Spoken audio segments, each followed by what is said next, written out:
Hello friends, my name is Dr. Rishi from the Learners Academy, and today we are going to talk about arithmetic progression.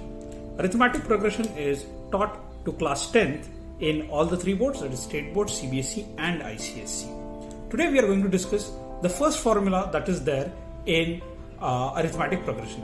This formula is for finding the nth term in an arithmetic progression. Before we go ahead with discussing the formula, let me first explain you what an arithmetic progression is. In an arithmetic progression, what we do is we take a number and we keep on adding one specific number to it. So say for instance, if my first number is 3 and I'm adding 2 to it, then I'll get 3, 5, 7, 9, 11. The sequence that I get would be called as an arithmetic progression. The formula is Tn is equal to A plus n minus 1 D. This formula is used to calculate the nth term.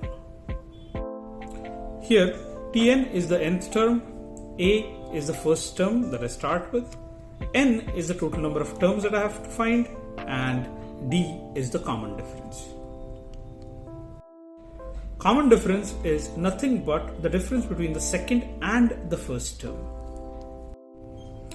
For example, if I take my A, that is my first term, as 10, the common difference is 7, and say suppose I have to find the fifth term in the given AP or the given arithmetic progression.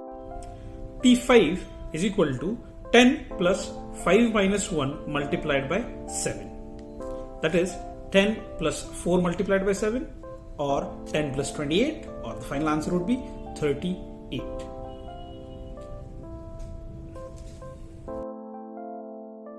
I hope you have enjoyed the video. So please go ahead and like, share and subscribe us. Thank you.